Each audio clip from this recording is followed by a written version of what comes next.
नमस्कार दोस्तों, स्वागत है आपका हमारे YouTube चैनल जरदारी क्लासेस में।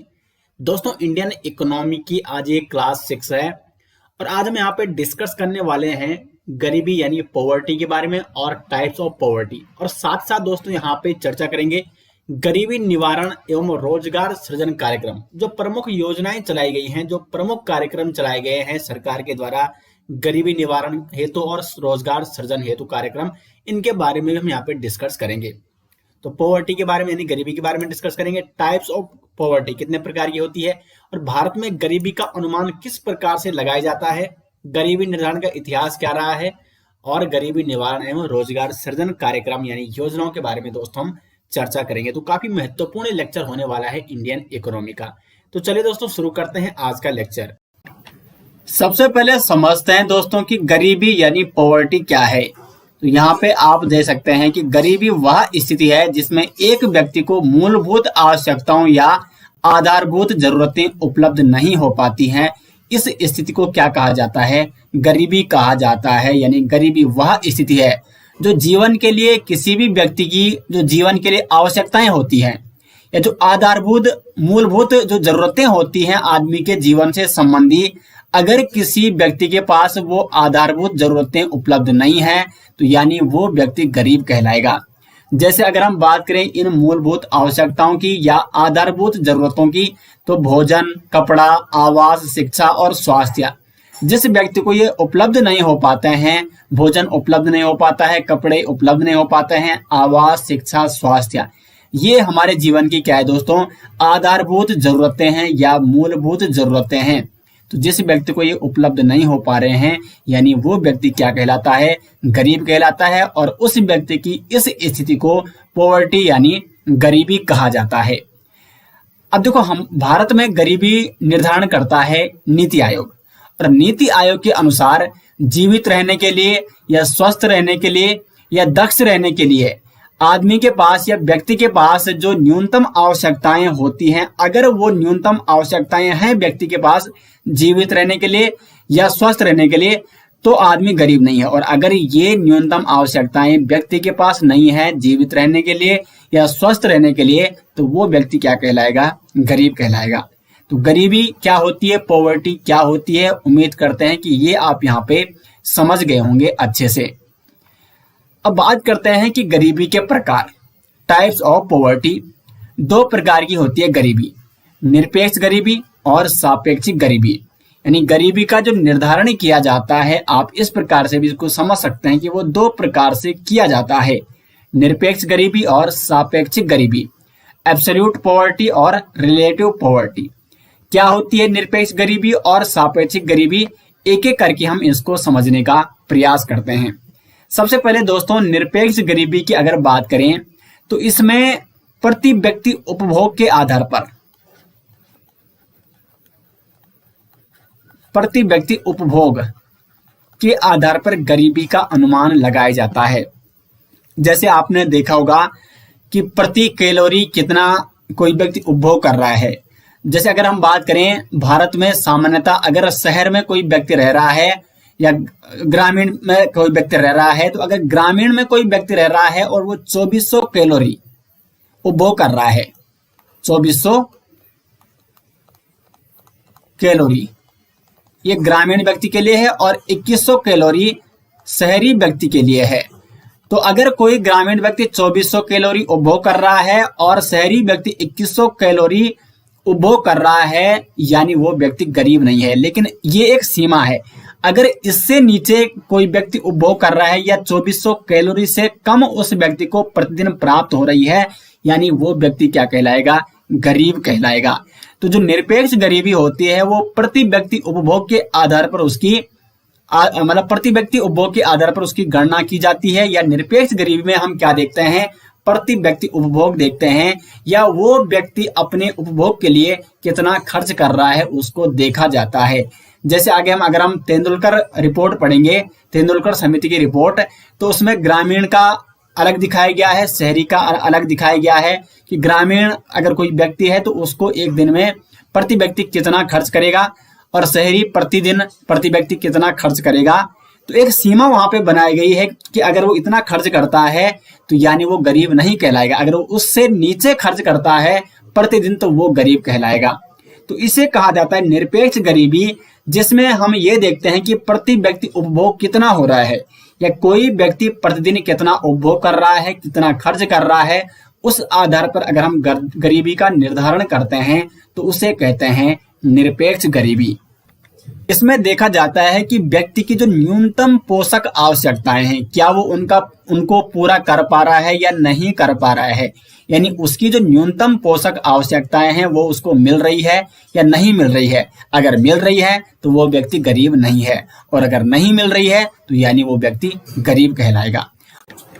और भारत में जो निर्धनता या गरीबी की माप की जाती है उसके लिए निरपेक्ष गरीबी या एब्सोल्यूट पॉवर्टी का ही प्रयोग किया जाता है, ये आपको विशेष तौर पर नोट करना होगा।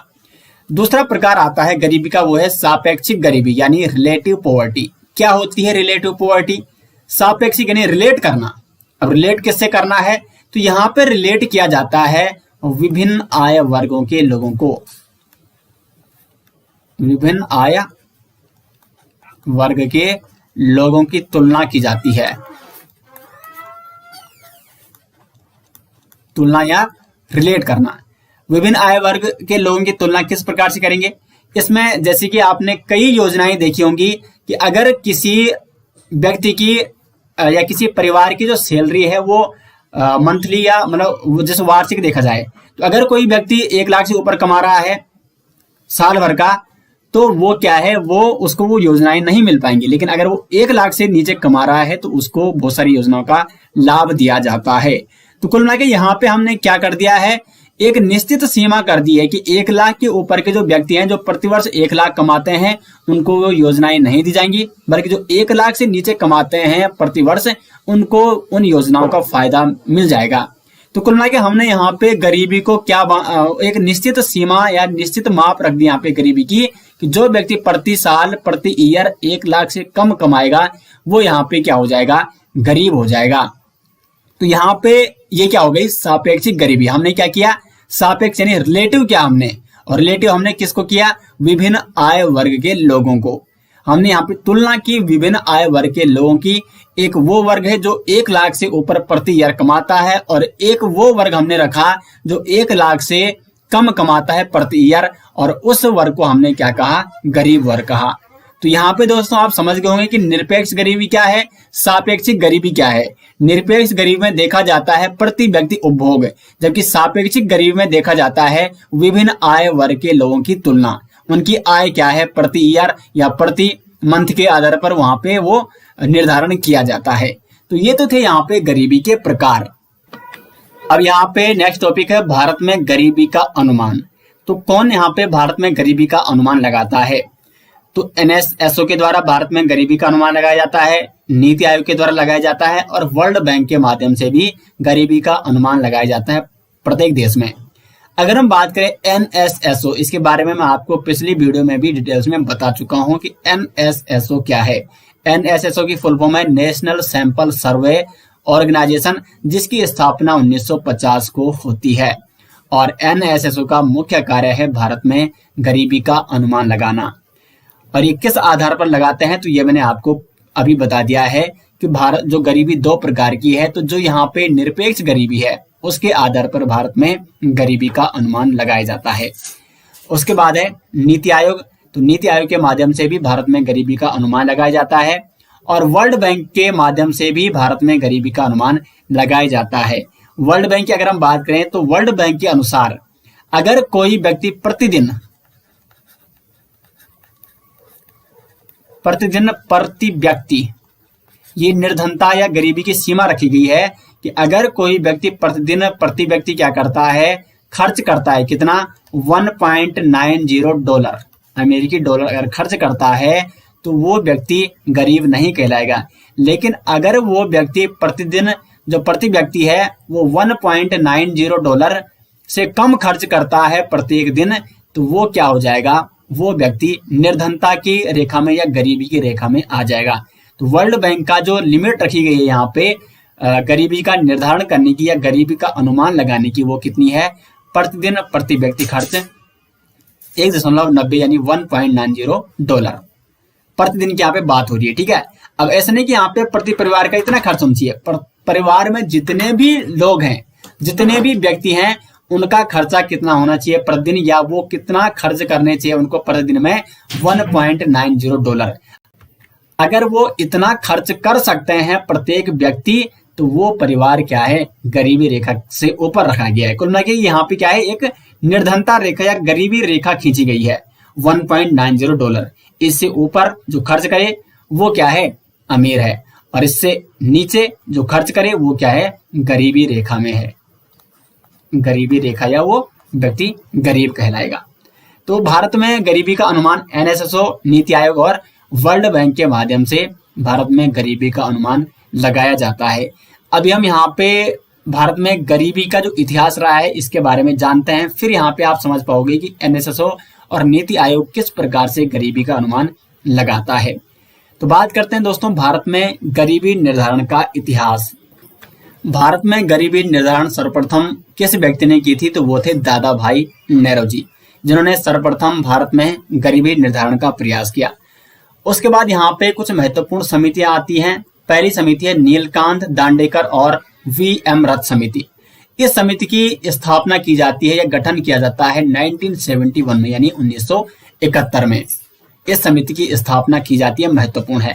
और ये पहली समिति है दोस्तों जिसने पहली बार वैज्ञानिक तरीके से भारत में गरीबी का निर्धारण किया था।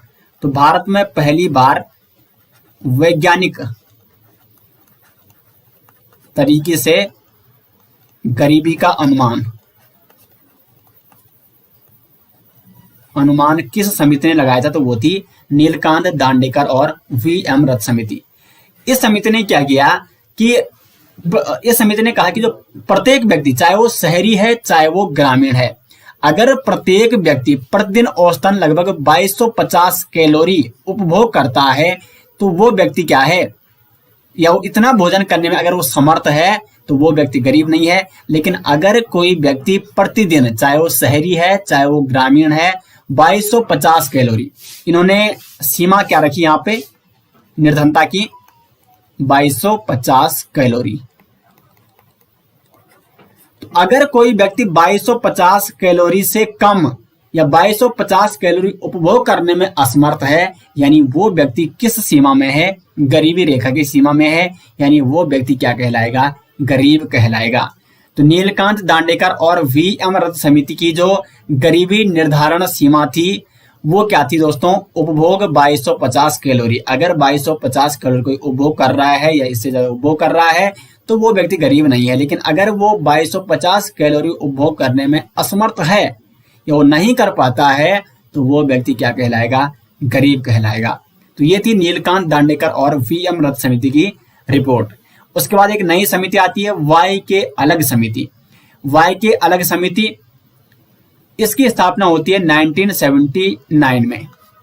1979 में YK अलग समिति की स्थापना होती है और इसका आधार वर्ष था 1973-74 के आधार पर इन्होंने अपनी रिपोर्ट जारी की। अब इन्होंने अपनी रिपोर्ट में क्या किया कि शहरी लोगों को अलग रख दिया और ग्रामीण लोगों को अलग रख दिया, क्योंकि देखो शहरी और ग्रामीणों में अंतर है। अगर उपभोग की बात की जाए, कैलोरी उपभोग की बात, तो ग्रामीण लोगों को अधिक कैलोरी की आवश्यकता होती है, क्योंकि जो ग्रामीण लोग होते हैं वो अपना जो जीवन यापन करते हैं उन्हें हार्ड वर्क करना पड़ता है, खेतों में काम करना पड़ता है, या जो ग्रामीण लोग होते हैं पहाड़ों में चढ़ने के लिए वैसे भी हार्ड वर्क की जरूरत होती है, अधिक कैलोरी की जरूरत होती है। तो YK अलग समिति का मानना था कि जो शहरी लोग हैं या जो ग्रामीण लोग हैं, तो जो ग्रामीण लोग थे उनको कितनी कैलोरी उपभोग करनी चाहिए, ग्रामीणों की इन्होंने सीमा रखी 2400 कैलोरी, जबकि शहरी लोग उनकी जो कैलोरी थी वो थी 2100 कैलोरी। तो YK अलग समिति का मानना था कि जो व्यक्ति ग्रामीण है, अगर वो प्रतिदिन 2400 कैलोरी प्राप्त करता है, 2400 कैलोरी उपभोग करता है, तो वो गरीब नहीं है। लेकिन अगर कोई ग्रामीण व्यक्ति 2400 कैलोरी प्राप्त करने में या उपभोग करने में असमर्थ है या नहीं कर पाता है, तो वो व्यक्ति गरीबी रेखा में आ जाएगा, गरीब कहलाएगा। जो शहरी व्यक्ति हैं शहरी व्यक्ति, अगर कोई शहर में जो रह रहा है व्यक्ति, अगर वो 2100 कैलोरी उपभोग कर पाता है, प्राप्त कर पाता है, तो वो व्यक्ति गरीबी रेखा से ऊपर है। लेकिन अगर वो 2100 कैलोरी प्राप्त नहीं कर पाता है शहरी व्यक्ति, या इससे कम प्राप्त कर पाता है, तो वो गरीबी रेखा के नीचे आ जाएगा, या वो गरीबी रेखा में, या गरीबी की जो सीमा यहाँ पे रखी गई है वाई के अलग समिति के द्वारा, उसमें आ जाएगा। तो वाई के अलग समिति ने ग्रामीण लोगों के लिए और शहरी लोगों के लिए एक यहाँ पे जो कैलोरी उपभोग की सीमा थी उसको यहाँ पे अलग अलग कर दिया है। और ये सही भी था, क्योंकि ग्रामीण लोगों को कैलोरी की अधिक आवश्यकता होती है, शहरी लोगों को ग्रामीणों के मुकाबले कम कैलोरी की आवश्यकता होती है। क्योंकि पहाड़ चढ़ने के लिए अगर जो कोई ग्राम में रह रहा है या पहाड़ों में रह रहा है, तो उसको हार्ड वर्क वहां पे करना पड़ता है। पहाड़ों में चढ़ना भी एक क्या है, ऊपर से हार्ड वर्क है कहीं ना कहीं। तो ये थी वाई की अलग समिति। उसके बाद आती है लकड़वाला समिति। लकड़वाला समिति जिसका गठन किया गया था, लकड़वाला समिति का गठन किया गया था 1989 में, और इसने अपनी जो रिपोर्ट जारी की या रिपोर्ट प्रस्तुत की वो 1993 में इसने अपनी रिपोर्ट प्रस्तुत की थी लकड़वाला समिति ने। इसने क्या किया, प्रत्येक राज्य में मूल्य स्तर के आधार पर अलग अलग निर्धनता रेखा का निर्धारण किया। तो लकड़वाला समिति ने क्या किया, प्रत्येक राज्य में, लकड़वाला समिति का मानना था कि प्रत्येक राज्य की स्थिति अलग है, प्रत्येक राज्य के लोग जो निर्धनता है यहाँ पे, वो हम जो निर्धनता सीमा बनाएंगे वो प्रत्येक राज्य की अलग अलग बनाएंगे। तो ये कुछ महत्वपूर्ण समितियां थी। और इसके बाद कुछ अन्य महत्वपूर्ण समिति आती है दोस्तों, जो बहुत ही महत्वपूर्ण है, जहां से अक्सर एग्जाम में प्रश्न पूछे जाते हैं। और वो समितियां हैं सुरेश तेंदुलकर समिति और सी रंगराजन समिति, जो कि सबसे महत्वपूर्ण समितियां हैं, जो कि भारत में गरीबी निर्धारण की महत्वपूर्ण समितियां थी, जिन्होंने भारत में गरीबी का निर्धारण किया। बात करते हैं दोस्तों सुरेश तेंदुलकर समिति की, और क्या थी सुरेश तेंदुलकर समिति की रिपोर्ट। सुरेश तेंदुलकर समिति की स्थापना की जाती है और सुरेश तेंदुलकर समिति ने अपनी रिपोर्ट सौंपी 2009 में। सुरेश तेंदुलकर समिति ने गरीबी सूचकांक क्या रखा, या गरीबी की जो सीमा थी, जो निर्धनता की सीमा थी, वो क्या रखी, इसको देखते हैं। गरीबी सूचकांक में इन्होंने, सुरेश तेंदुलकर समिति ने दो यहाँ पे मतलब लोगों को दो अलग अलग भागों में बांटा, ग्रामीण भारत और शहरी भारत। यानी जो ग्रामीण में रहते हैं ग्रामीण भारत के लोग, जो शहर में रहते हैं शहरी भारत। ग्रामीण भारत के लोगों के लिए इनका कहना था कि अगर ग्रामीण भारत में जो लोग रह रहे हैं, अगर वो व्यक्ति प्रतिदिन प्रति व्यक्ति कितना खर्च करते हैं, 27 रुपए खर्च करते हैं, और मंथली अगर देखा जाए प्रति माह प्रति व्यक्ति अगर 816 रुपए खर्च करता है, तो वो व्यक्ति गरीबी रेखा से ऊपर है। लेकिन अगर वो व्यक्ति इतना खर्च करने में असमर्थ है, यानी अगर प्रत्येक व्यक्ति प्रत्येक दिन 27 रुपए खर्च नहीं कर पा रहा है, या अगर मंथली देखा जाए ग्रामीण व्यक्ति अगर वो प्रति माह प्रति व्यक्ति 816 रुपए खर्च नहीं कर पा रहा है, तो वो व्यक्ति गरीब कहलाएगा, या गरीबी रेखा की वो स्तर में आ जाएगा। जो गरीबी की यहाँ पे सीमा बनाई गई, अगर ये उससे नीचे आता है, इतने रुपए खर्च करने में ये अगर असमर्थ हैं, तो वो व्यक्ति क्या है, गरीब है। शहरी भारत की अगर बात करें, शहरी भारत के लोगों की, तो अगर जो व्यक्ति शहर में रह रहा है, अगर वो प्रतिदिन प्रति व्यक्ति 33 रुपए खर्च कर पाता है, या मंथली अगर देखा जाए कि प्रति माह प्रति व्यक्ति अगर खर्च पाता है 1000 रुपए, तो यानी वो व्यक्ति क्या नहीं है, गरीब नहीं है। लेकिन अगर वो इतने रुपए 33 रुपए प्रतिदिन और 1000 रुपए प्रति माह खर्च करने में असमर्थ है, तो वो व्यक्ति क्या है, गरीब है। तो ये था गरीबी सूचकांक इसका, सुरेश तेंदुलकर समिति का। अब इस आधार पर अगर देखे जाए तो तेंदुलकर समिति के आधार पर संपूर्ण भारत में जो गरीबी थी वो थी 21.9%।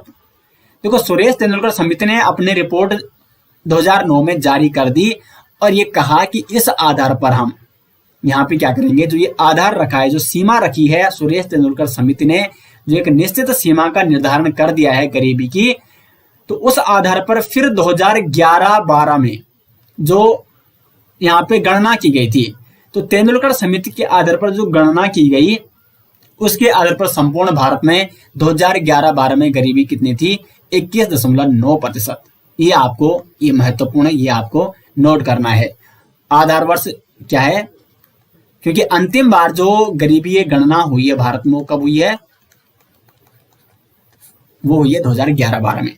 तो आधार वर्ष 2011-12 में तेंदुलकर समिति के रिपोर्ट के आधार पर जब गरीबी का निर्धारण किया गया या भारत में गरीबी की यहाँ पे आकलन किया गया, तो आधार वर्ष 2011-12 के आधार पर देखा गया कि भारत में 21.9% क्या है, गरीबी है, या भारत में 21.9% आबादी ऐसी है जो गरीब है।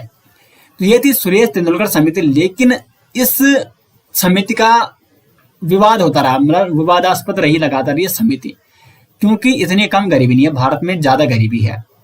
21.9%। वैसे भी देखो, अगर प्रतिदिन कोई व्यक्ति अगर 27 रुपए खर्च पाता है, और अगर ये तो खैर अब तो 2011 की बात अलग थी, अब धीरे धीरे क्या है, समय बदल रहा है, महंगाई भी बढ़ रही है, तो फिर भी 2011-12 में दोस्तों 27 रुपए प्रतिदिन अगर कोई व्यक्ति खर्च करता है तो 27 रुपए तो एक आम बात थी, क्योंकि 27 रुपए में किसी व्यक्ति का अगर देखा जाए क्या वो भोजन प्राप्त कर सकता है प्रतिदिन 27 रुपए में, 3 टाइम का भोजन, सुबह, दोपहर और शाम, नहीं कर सकता है।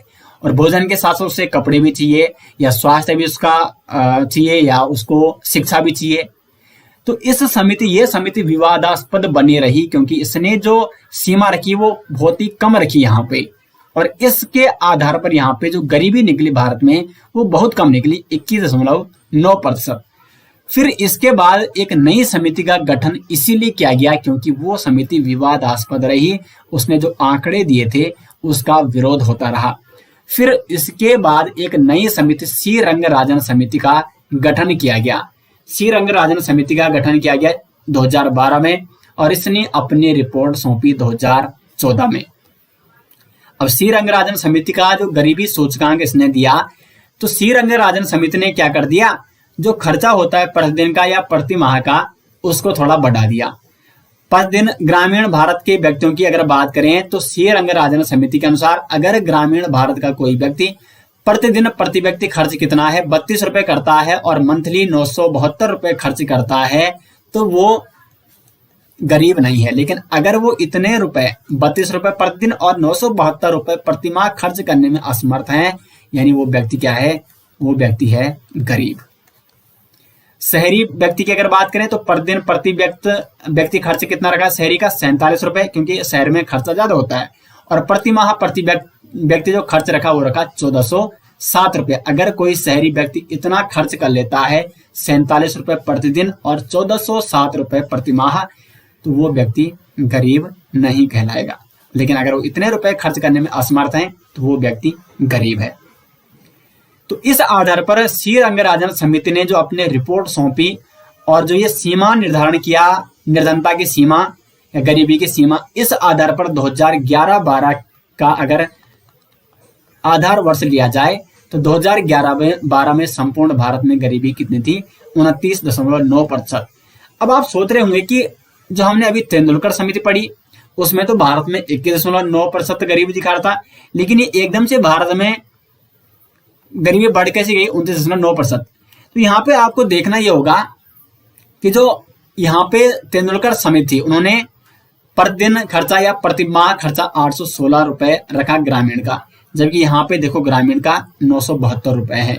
तो यानी 816 रखा था तेंदुलकर समिति ने, और सी रंगराजन समिति ने इसको बढ़ा दिया है 972। तो तेंदुलकर समिति का मतलब था कि जो ये खर्च कर रहा है 816 रुपए वो गरीब नहीं है, लेकिन सी रंगराजन के अनुसार 972 जो खर्च कर रहा है वो गरीब नहीं है, लेकिन 972 के नीचे, 972 और 816 में बहुत फर्क है। तो इसके बीच जितने भी लोग हैं वो सारे के सारे गरीब हैं। तो इसलिए ये परसेंटेज यहाँ पे आपको बढ़ता हुआ दिखाई दे रहा है। 29.9% गरीबी थी संपूर्ण भारत में सी रंगराजन समिति के अनुसार 2011-12 में। तो ये कुछ महत्वपूर्ण समितियां थी दोस्तों, और ये था भारत में गरीबी निर्धारण का इतिहास कि किस प्रकार से भारत में गरीबी का निर्धारण किया गया। कुछ समितियों ने कैलोरी के माध्यम से या कैलोरी उपभोग के आधार पर गरीबी का निर्धारण किया, जबकि सी रंगराजन समिति या तेंदुलकर समिति, इन्होंने प्रति व्यक्ति खर्च के आधार पर, प्रति व्यक्ति कितना खर्च कर रहा है उस आधार पर अपनी रिपोर्ट जारी की, और उस आधार पर संपूर्ण भारत में गरीबी का निर्धारण किया। तो महत्वपूर्ण थे दोस्तों, ये स्क्रीनशॉट भी आप ले सकते हैं इनका। दोस्तों तो अभी तक मैंने आपको गरीबी के बारे में, पॉवर्टी के बारे में बता दिया है, उसके टाइप्स बता दिए हैं। अब मैं आपको यहाँ पे बताने वाला हूँ गरीबी निवारण हेतु जो रोजगार सृजन कार्यक्रम चलाए गए। जो प्रमुख योजनाएं चलाई गई हैं उनके बारे में डिस्कस करेंगे और डिस्कस करेंगे कि भारत में गरीबी के कारण क्या है। भारत में जो गरीबी के कारण है दोस्तों, उसमें एक तो मुख्य कारण जनसंख्या है। भारत में जो जनसंख्या जिस प्रकार से बढ़ रही है, जनसंख्या बढ़ रही है तो बेरोजगारी दर भी उसी प्रकार से बढ़ रही है।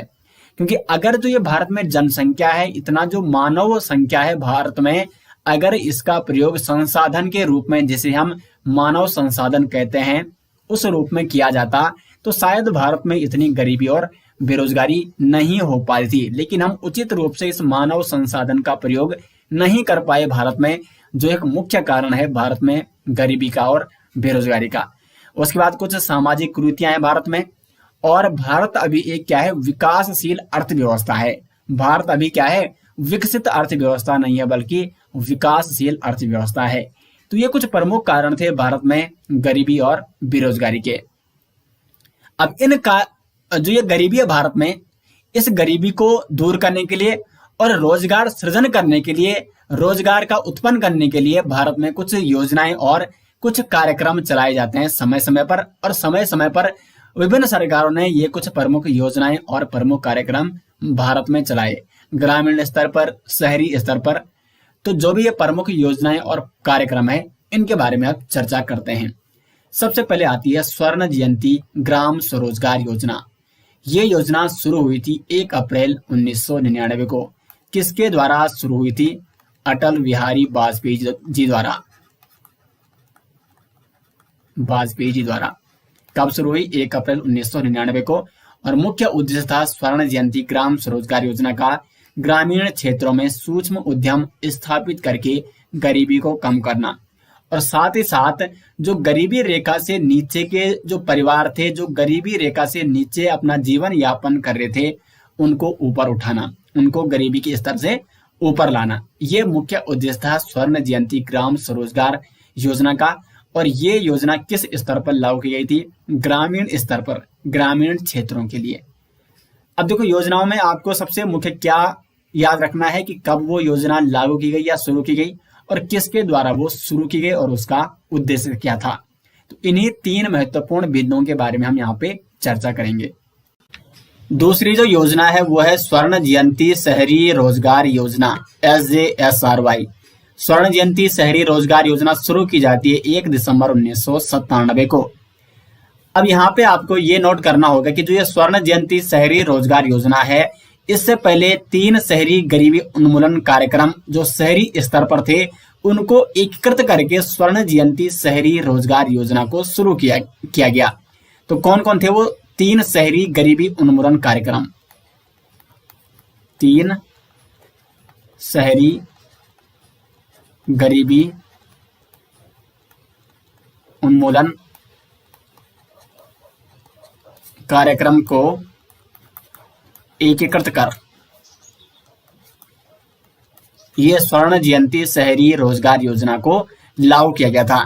कौन कौन थी वो? तो एक थी नेहरू रोजगार योजना, NRY जिसे भी कहा जाता है, नेहरू रोजगार योजना। दूसरी थी दोस्तों शहरी गरीबों के लिए बुनियादी सेवाएं योजना, और तीसरा था प्रधानमंत्री एकीकृत शहरी गरीबी उन्मूलन कार्यक्रम। तो इन 3 कार्यक्रमों को एकीकृत करके 1 दिसंबर 1997 को एक नई योजना लॉन्च की गई थी, जिसका नाम था स्वर्ण जयंती शहरी रोजगार योजना। और मुख्य उद्देश्य क्या था इसका? कि शहरी क्षेत्रों में सूक्ष्म उद्यम स्थापित करना, शहरी क्षेत्रों की जो गरीबी है उसको कम करना, उसको समाप्त करना। तो ये 2 महत्वपूर्ण योजनाएं थी जो आपको नोट करनी है। नेक्स्ट योजना है दोस्तों यहाँ पे प्रधानमंत्री ग्राम सड़क योजना। ये सबसे महत्वपूर्ण योजना है दोस्तों, यहाँ से अक्सर एग्जाम में प्रश्न पूछा जाता है। और इस योजना का परिणाम आप देख सकते हैं, विभिन्न गांव जो कि सड़क कनेक्टिविटी से जुड़ चुके हैं, वो कहीं ना कहीं इसी योजना का योगदान है। तो प्रधानमंत्री ग्राम सड़क योजना, जिसको शुरू किया गया था 25 दिसंबर 2000 को, किसके द्वारा शुरू किया गया था? पूर्व प्रधानमंत्री अटल बिहारी वाजपेयी जी द्वारा प्रधानमंत्री ग्राम सड़क योजना को शुरू किया गया। इस योजना का उद्देश्य था ग्रामीण क्षेत्रों को पक्की सड़कों से जोड़ना। लेकिन कुछ शर्तें थी इस योजना की। शर्त क्या थी? कि अगर जो गांव है वो है शहरी क्षेत्र में, जो गांव है दोस्तों वो अगर कहाँ है, शहरी या मैदानी क्षेत्र में है, मैदानी क्षेत्र, शहरी आप हटा सकते हैं यहाँ पे। अगर वो मैदानी क्षेत्र में है और वहां की जनसंख्या कितनी है, 500 या अधिक है, तो यहाँ पर प्रधानमंत्री ग्राम सड़क योजना के माध्यम से एक पक्की सड़क का निर्माण किया जाएगा। और दूसरी शर्त जो थी वो थी, अगर पहाड़ी क्षेत्र में कोई गांव है, पहाड़ी क्षेत्र में, और यहाँ पे जनसंख्या की जो शर्त थी वो थी 200 या 200 से अधिक अगर यहाँ पे जनसंख्या है, तो इस गांव में प्रधानमंत्री ग्राम सड़क योजना के माध्यम से पक्की सड़क का निर्माण किया जाएगा, इस गांव को पक्की सड़क से जोड़ा जाएगा। तो ये दोनों शर्तें आप यहाँ पे नोट कर सकते हैं। इसका जो फेज 1 यहाँ पे शुरू हो गया था, फेज 2 शुरू हुआ था 2013 में। जो प्रधानमंत्री ग्राम सड़क योजना है इसका फेज 2 शुरू किया गया था दोस्तों 2013 में, और इसमें जो मौजूदा सड़कें बनाई गई थी फेज 1 के माध्यम से, उनका पुनः निर्माण किया जाना था। जहां पे वो सड़कें टूट फूट गई हैं, उबड़ खाबड़ हो गई हैं या गड्ढे उसमें पड़ गए हैं, तो पुनः निर्माण उसका किया जाना था और कुछ नई सड़कों का निर्माण किया जाना था। फिर इसका तीसरा फेज शुरू होता है 2019 में, और 2019-20 से शुरू होकर ये 2024-25 तक इसका टारगेट रखा गया है फेज 3 का, 2019 से लेकर 2025 तक। इसमें क्या था मुख्यतः कि इसमें एक तो केंद्र और राज्य के बीच जो लागत का अनुमान था वो लगाया गया था मैदानी राज्यों के लिए 60:40, जबकि जो हिमालयी राज्य थे उसमें था आपका, और जो केंद्र शासित प्रदेश थे वो थे 90:10। ये था मैदानी क्षेत्रों के लिए, मैदानी के लिए, और ये था पहाड़ी। ये केंद्र और सी और आर में यहां पे लिख रहा हूं, सेंटर और सी और एस स्टेट के बीच जो अनुदान अनुपात है, यानी कि मैदानी अगर कोई क्षेत्र है, वहां पे कोई ग्राम है, अगर उस ग्राम में सड़क पहुंचानी है प्रधानमंत्री ग्राम सड़क योजना के माध्यम से, तो उसमें 60% जो अनुदान करेगा वो केंद्र करेगा, और 40% पैसे का अनुदान कौन करेगा, राज्य सरकार करेगी, जिस राज्य के अंतर्गत वो गांव आएगा। जबकि अगर गांव कोई पहाड़ी क्षेत्र में आता है तो 90% अनुदान कौन करेगा, केंद्र करेगा, और 10% अनुदान कौन करेगा, राज्य करेगा। तो एक महत्वपूर्ण हिस्सा था फेज 3 का 2019 में। उद्देश्य क्या था फेज 3 का? देखो, अब तक जो फेज 1 और फेज 2 में जो अधिकांश सड़कें बनी थी वो ग्राम को कनेक्ट करने के लिए बनी थी। अब फेज 3 में उद्देश्य यह था कि जो ग्रामीण में सड़कें पहुंचाई गई है, अब उन सड़कों को कनेक्ट किया जाए हॉस्पिटल्स में, मार्केट्स में या स्कूल्स के लिए, ताकि जो मूलभूत सुविधाएं होती हैं वो ग्राम को या गांव को मिल सके। तो फेज 3 अभी चल रहा है 2019 से लेकर और 2025 तक ये चलेगा।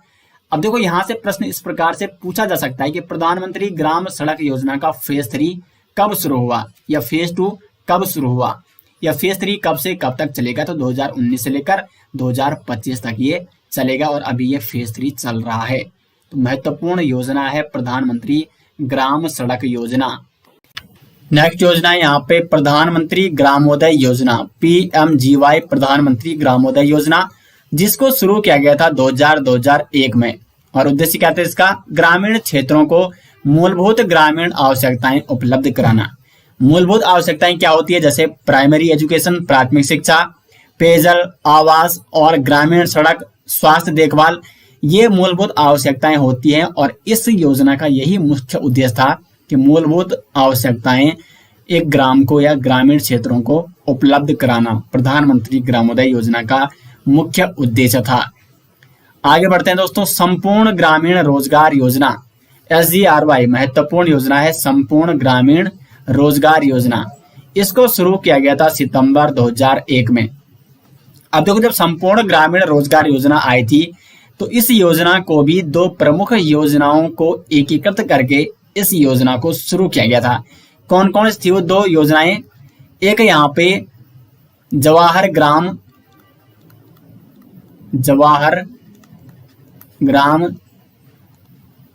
समृद्धि योजना, एक योजना थी जवाहर ग्राम समृद्धि योजना, JGSY, क्योंकि ये प्रश्न पूछा जाता है।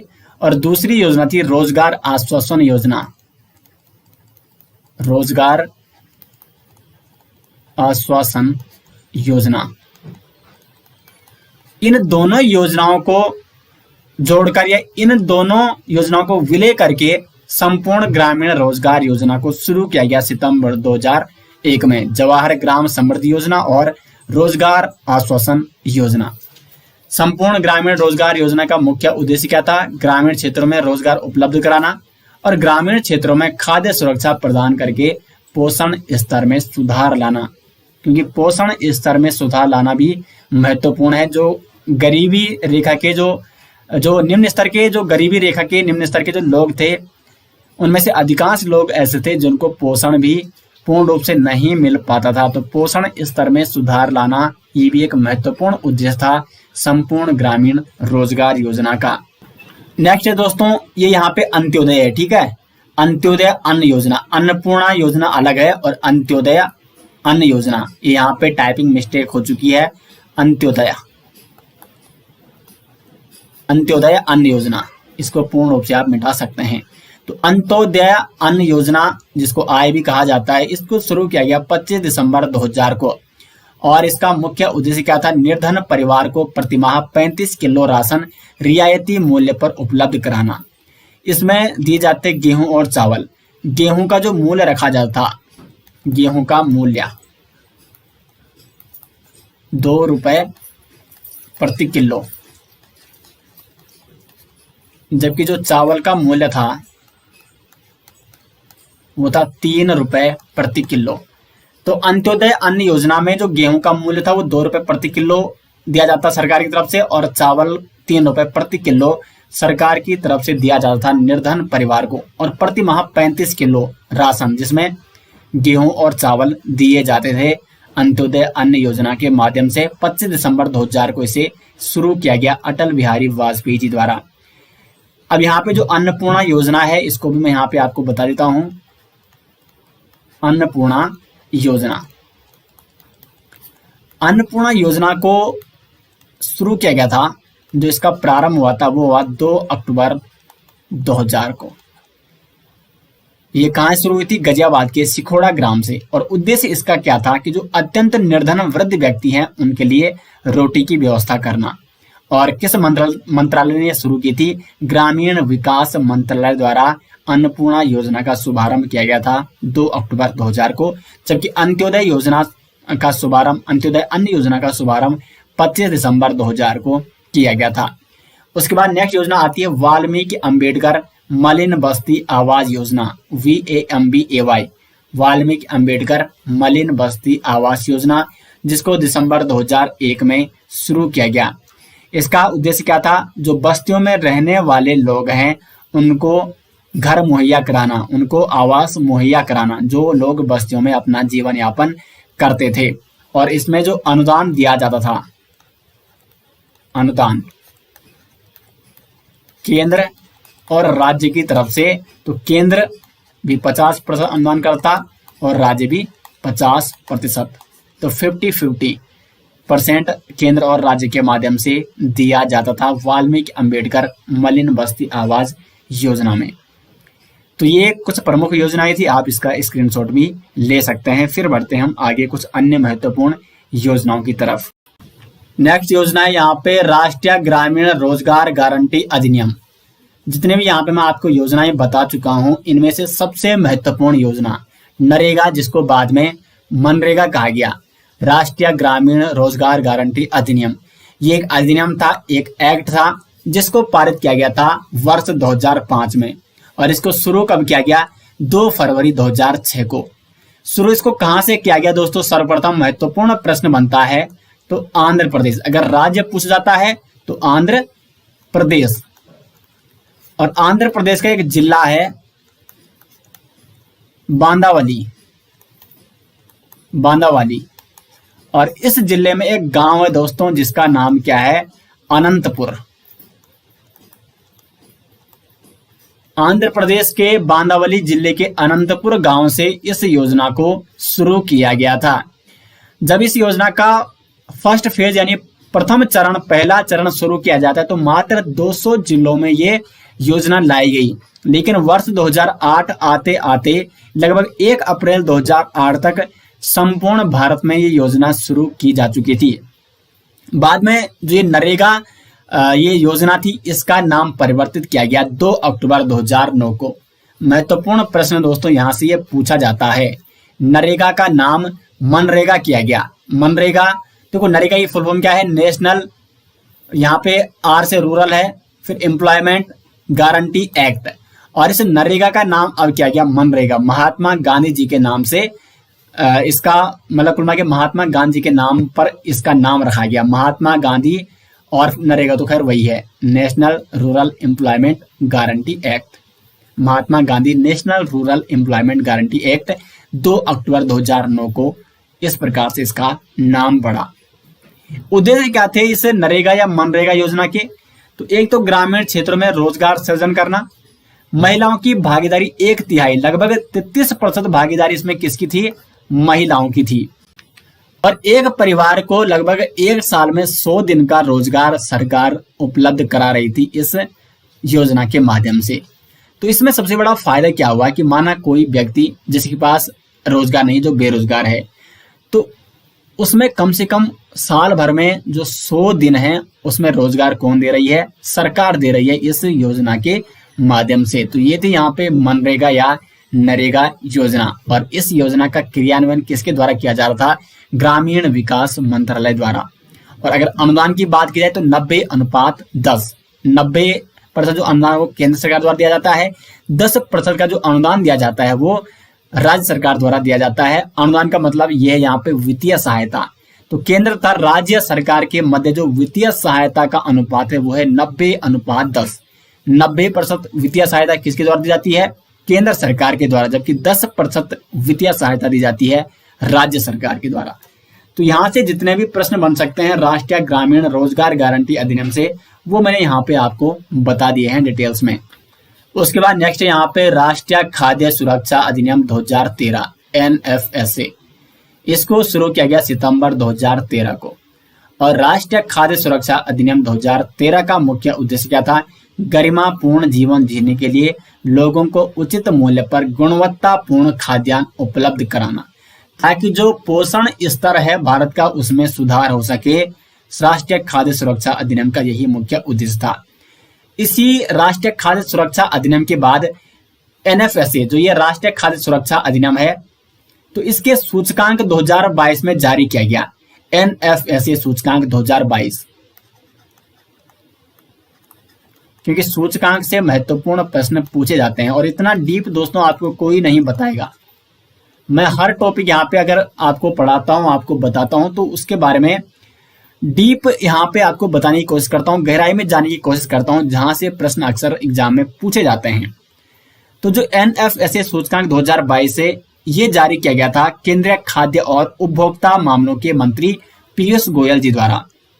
इस NFSA सूचकांक 2022 में देखो इसको किस आधार पर जारी किया गया, पोषण स्तर में सुधार कितना हुआ, कौन सा राज्य, कौन सा केंद्र शासित प्रदेश है जो राष्ट्रीय खाद्य सुरक्षा अधिनियम को सुचारू रूप से क्या कर रहा है, लागू कर पा रहा है, या अपने राज्य, अपने जो भी केंद्र शासित प्रदेश है वहां पर किस प्रकार से लोगों में पोषण स्तर में सुधार हो रहा है या नहीं हो रहा है, या उचित मूल्य पर गुणवत्तापूर्ण खाद्यान्न उपलब्ध किए जा रहे हैं या नहीं किए जा रहे हैं। तो इस आधार पर NFSA सूचकांक 2022 में जारी किया गया। इसमें अगर हम बात करें टॉप 3 राज्यों की, टॉप 3 राज्य या केंद्र शासित प्रदेश, तो नंबर 1 पे आता है उड़ीसा, नंबर 2 पे है उत्तर प्रदेश और नंबर 3 पे है दोस्तों आंध्र प्रदेश। अब प्रश्न किस प्रकार से बनेगा, NFSA सूचकांक, क्योंकि 2022 का है, लेटेस्ट है, इसलिए करंट अफेयर्स के व्यू पॉइंट से महत्वपूर्ण है। NFSA सूचकांक 2022 में कौन सा राज्य शीर्ष पर रहा, उड़ीसा रहा, दूसरे पे यूपी और तीसरे पे आंध्र प्रदेश। और अगर बॉटम 3 स्टेट की बात करें, यानी जो नीचे से टॉप 3 रहे हैं स्टेट या यूटी, तो यहां पर नंबर 1 पे रहा है दिल्ली, नंबर 2 पे है छत्तीसगढ़ और नंबर 3 पे दोस्तों वो है गोवा। नंबर 1 पे दिल्ली, नंबर 2 पे छत्तीसगढ़ और नंबर 3 पे है गोवा।